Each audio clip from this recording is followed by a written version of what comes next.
साताराच्या लोणंदमध्ये संत ज्ञानेश्वर महाराजांच्या पालखी तळाची पालकमंत्र्यांनी पाहणी केली आहे। पालकमंत्री शंभूराज देसाई यांनी ही पाहणी केली। त्यांच्यासोबत मदत आणि पुनर्वसन मंत्री मकरंद पाटील सुद्धा उपस्थित होते। वारकऱ्यांची कुठलीही गैरसोय होऊ नये याकरता विशेष खबरदारी बाळगली जाते। ज्या प्रशासनाच्या विभागाच्या ज्या सूचना आम्ही दोघांनी आता दिलेल्या आहेत, विशेषतः आरोग्या बाबतीत, बिलिंग पॉईंटच्या बाबतीत, पोलीस बंदोबस्ताच्या बाबतीत, शांतता सुव्यवस्थेच्या बाबतीत, विद्युत पुरवठ्याच्या बाबतीत, औषध पुरवठ्याच्या बाबतीत आणि रस्त्यावरच्या पालखी सोहळ्याच्या नंतरचे कार्यालयावर आणणाऱ्या स्वच्छतेच्या बाबतीत ही महत्वाची मुद्दे आहेत, महत्वाचे विषय आहेत। ज्या ज्या सूचना दिल्या त्याप्रमाणे तहसीलदार कोणाला मिनिट्स करायला लावा आजच्या मिटिंगच्या, आणि त्याप्रमाणे प्रत्येकाने ती जबाबदारी पूर्ण करा। ही पालखी 3 दिवसाचा मुक्काम लोणंदमध्ये आहे।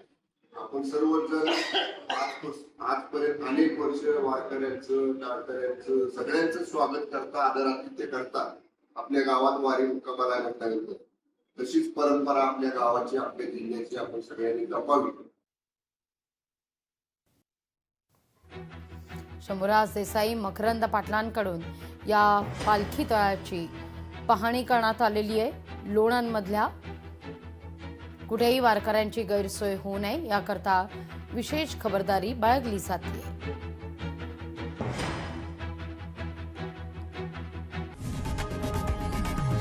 लोकशाही मराठी ऐका, पहा, जागरूक रहा।